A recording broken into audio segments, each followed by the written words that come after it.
lot of them are so technical, my gosh. Technologically. Thank you.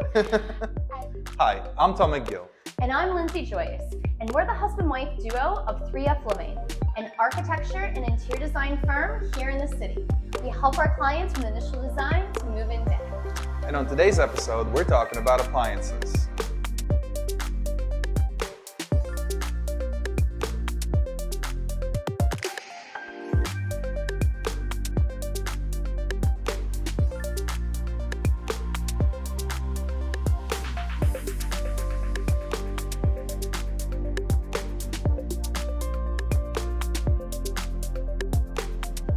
Lindsay, since you're the one taking clients to the showrooms, I figured I'd ask you some frequently asked questions. Sure.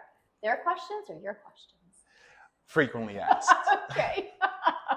Let's do it. Let's do it. What's the first one? Okay. First question is, do you have to buy an entire appliance suite, meaning from the same manufacturer, or can you kind of mix and match? I do believe that you can mix and match, but I think that if you're going to mix and match, it has to be on the equipment that you don't typically see the name. We do a lot of panel-ready appliances. Right. That's a great way to kind of disguise the different brands, because we have so many clients that want to use Sub-Zero fridges because, you know, they're the best.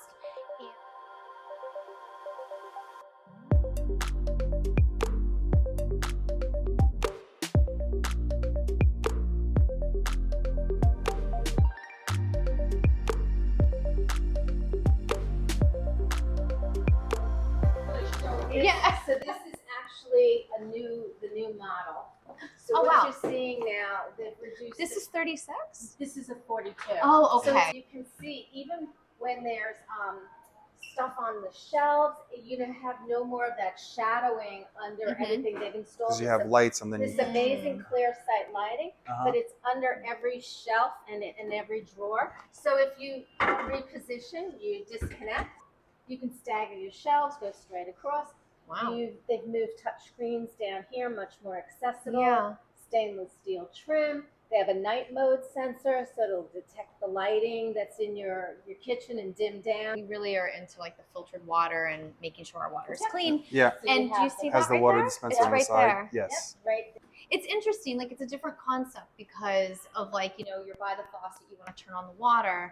But I also, you know, but seeing two faucets is kind of a bit much. You can flip back the dairy compartment. Oh, and okay. store open Your wine bottled bottles, wines yeah. securely. Oh, So that was that's a little cool. thing that we heard from customers, and they kind of implemented it into the new series. I love this. Yes, it's small but genius. Nice slider And I inside. also love Oh, this I like that. because Yeah, it that's a nice doesn't- feature because it then you also- can really pack the freezer on Have one something side. taller here if Yeah. you need. and it's easy to clean because it doesn't have the holes on the bottom. It doesn't like fall through. It's really cool. I like it. I like this, right? This is a nice fridge. Yeah, it's a beautiful nice fridge. Okay, so since we're talking about appliances that you can kind of build into your kitchen, let's talk a little bit about why you would build an oven in, for example, and not have a slide-in that you like a range that you would typically see in an apartment. So if we can, again, it comes down to loads in the unit. Okay. If you can have a cooktop, whether that cooktop is induction or gas, I'm sure we'll get to those questions later. But if you can have a cooktop that is kind of set into the stone of your countertop, and then have a wall oven, whether that's in a vertical stack or whether that wall oven is actually under your cooktop, I find that to be a cleaner look and easier to function. I like the idea that there's not, no matter how great the stone fabricator is and no matter how great the millworker is, you're always going to get a gap when you do a slide in where crumbs and oil and all the things are going to fall down in that crack no matter how much you try. And from what I've noticed, it's a small factor, but it doesn't protrude beyond the line of your countertop. So it does give you that very nice and clean kind of built-in look. And gives you a little bit of extra space. I mean, it comes down to look. I think it comes down to function. Yeah. I think that it comes down to obviously the loads on whether you can do it or not. And I tend to like the look. So you.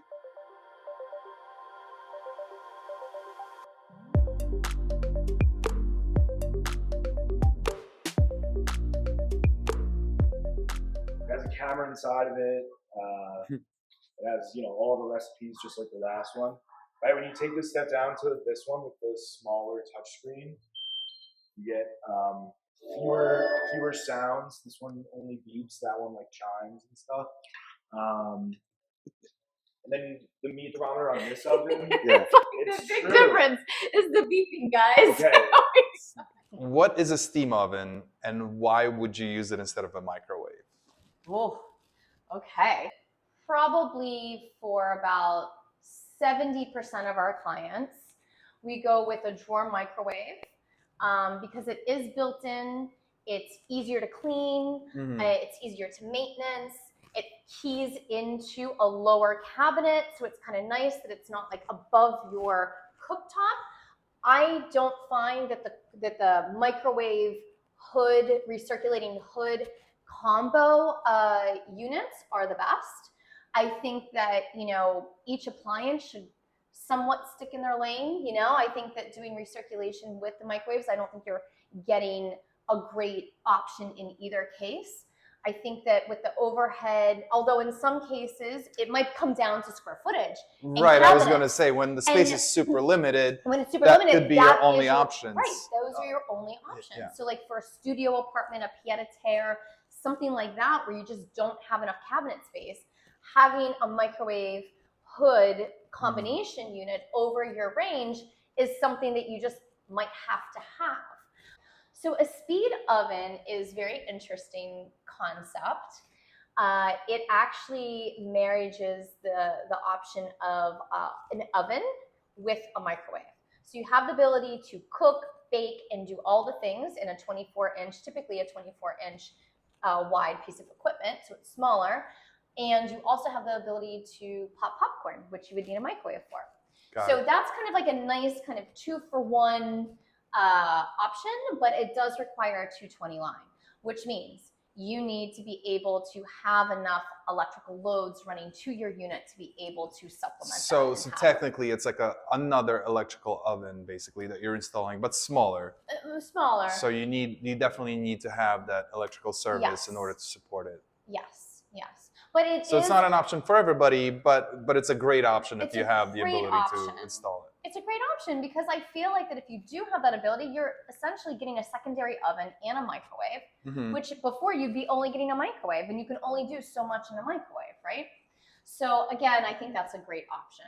What is a steam oven then, and why is it better than a microwave?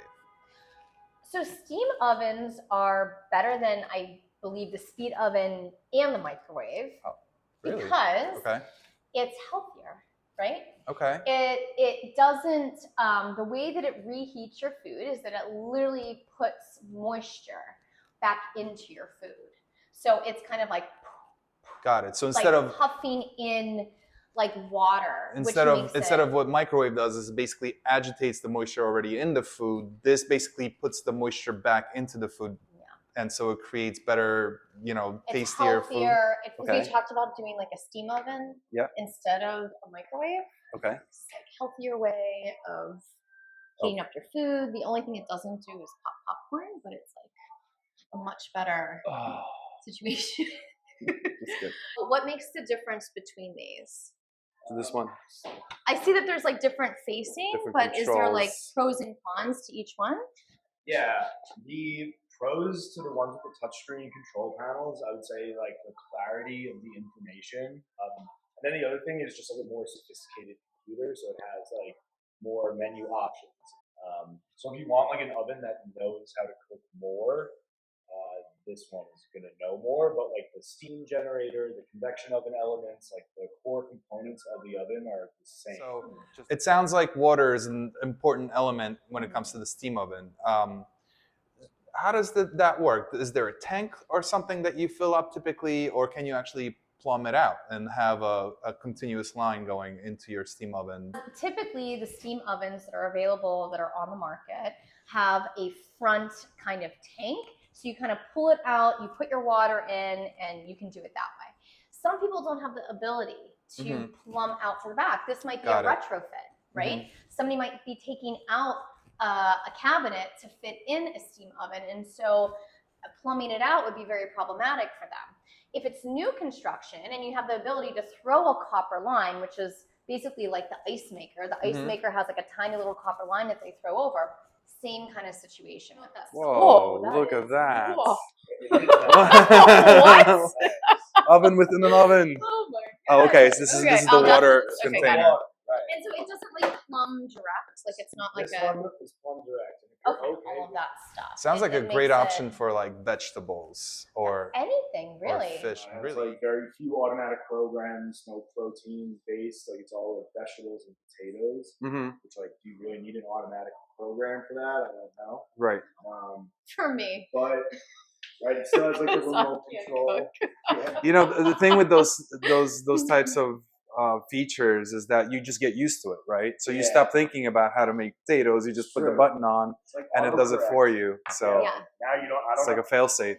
So a lot of these steam ovens, they have preset buttons. So like general items, right? So if you're reheating pizza, if you're reheating chili, if you're reheating a fish or chicken or anything like that, you can just press the button and it's already programmed to do what it's supposed to do and put in the right amount of moisture. So okay, so we're doing a steam oven and a 30-inch wall oven. I like those. And no built-in coffee machine. Yeah, and like Okay. which ding do you like better? Do you like this ding? So or do you like- how much does the chime cost? How much? Is there an advantage to gas cooking versus electrical or vice versa? So I think that is such a personal preference a lot of the times. Got it. And I think again, for what we do in the city, that it comes down to the loads of the unit. I believe that let's just say 20 years ago, it was always like gas is amazing because you have more control of the flame and all these things, right? And then the electric cooktop came out. And, you know, electric cooktops, the biggest complaint was that it doesn't heat up so quickly. You can't control the heat as much. And then induction was born. So that was the advancement in that's in electric cooking. Got it. So I've our worked- induction cooktops are like super practical, reliable, fast. Neil's been doing induction for a really long time. So like this glass even is incredibly durable. You know, it's not like a metal cooktop most people are used to. I'm gonna drop this. Yeah, no. Yeah.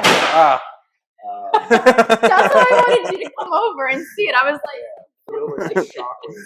And there's no I've scratch seen from this that? presentation before. Oh, really? Oh my god. So there are these little hairlines. Is this plastic or It's glass. glass? They're just ceramic glass.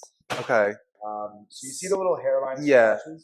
Because like you're putting the pot right on the glass instead of like on a grate, I mean that's gonna happen. But this cooktop's been here for like 5 or 6 years. It's been smashed like that like hundreds of times, and it still looks like this. That's unbelievable. Wow. So- And this is an older model. Yeah. Like I said, it's like 5 or 6 Can years old. can I do this? Sure. That would be hilarious. Like, it just shatters. Do you have a little like heart attack every time that happens? Induction, the reason why it works so well and why you have so much control of it is because you have to use specific types of pots. Okay, yeah. Okay, and those pots basically, when it touches the copper, touches the mesh that's in between the glass. I'm not a scientist here, but basically I'm dumbing it down. When the copper touches the mesh that's embedded in the glass for your induction, it is like, it just ignites. It's almost like getting like a dual burner, right? For gas people that are out there. Right. You know, it's like So the that- same kind of ignite as that. And the control of temperature, because the pot itself is the full pot, right? And it's fully on this mesh. That means every single portion of that pot is getting heated consistently.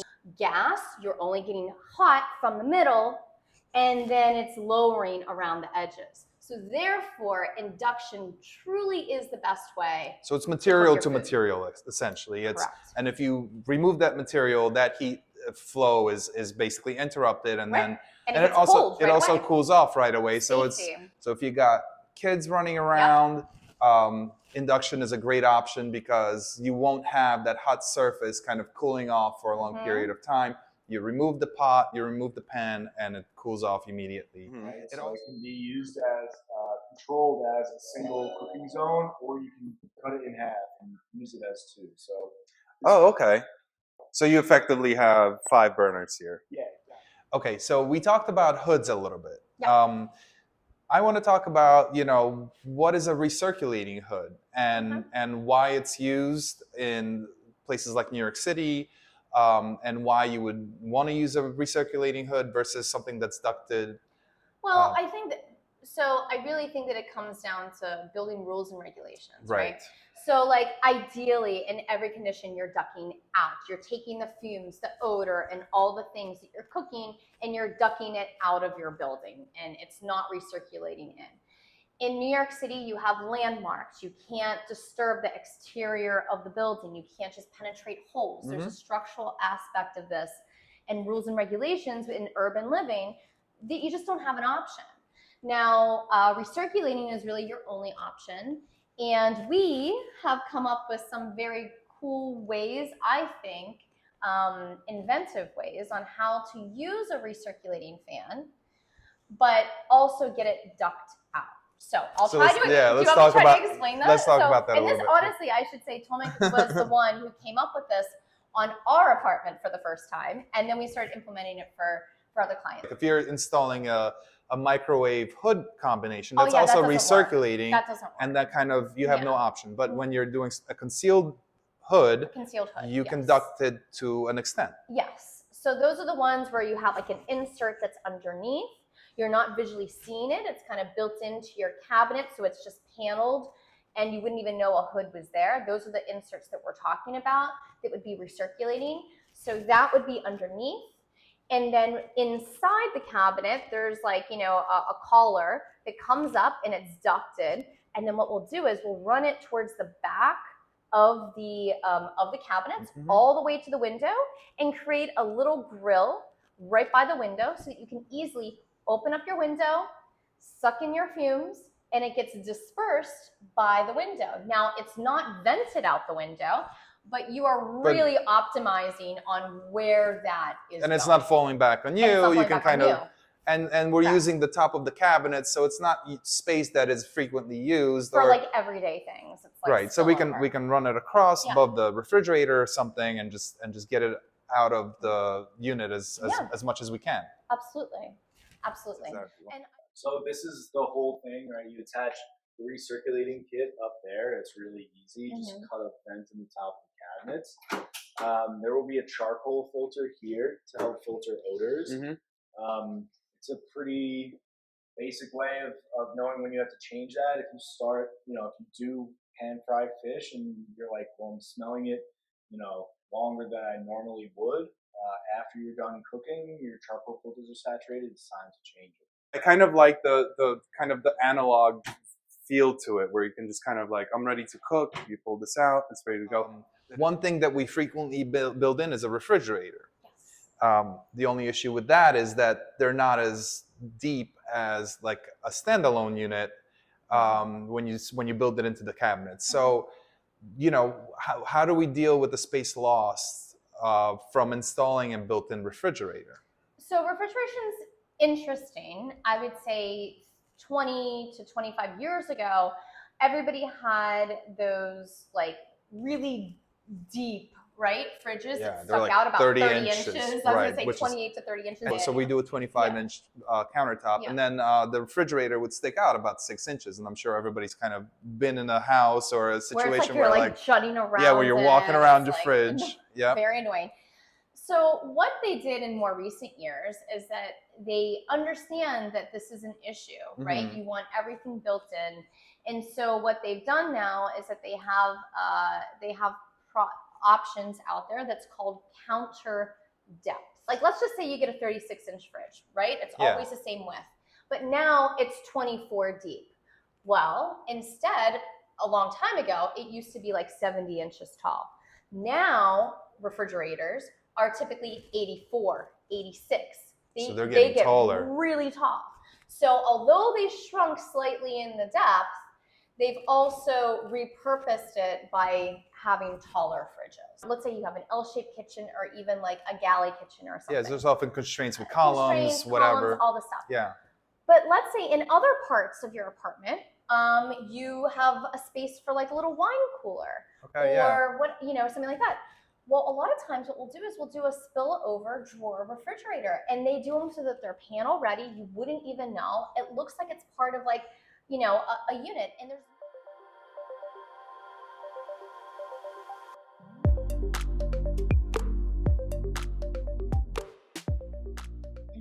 It's also as an auxiliary storage, it's nice that it pulls out as opposed to like That's what I'm having saying, like bending a down.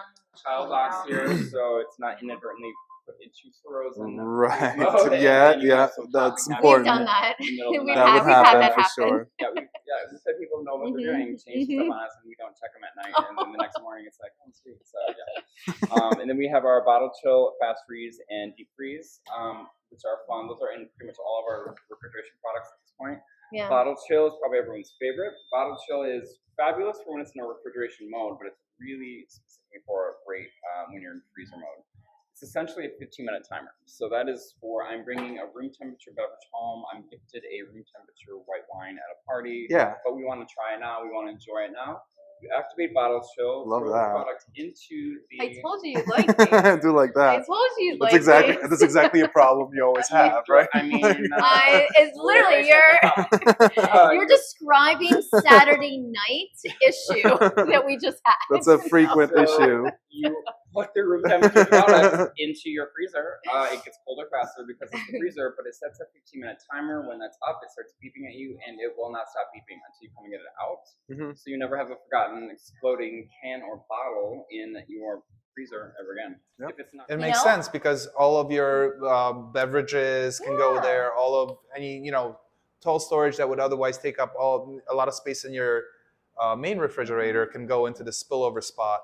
And also when we're talking about electricity, the small refrigerators really don't take It's up not all as that much. much, so they don't No. have a huge impact on It's your just loads. it's more in addition to. Correct, Right. yeah. It's more of the. In But it is an addition extra to. appliance, Yeah. so Yeah. something you have to consider in your budget. But Exactly. but it's a great way to kind of offset that loss of space Yeah. and still kind of maintain that beautiful clean aesthetic that we're always aiming for.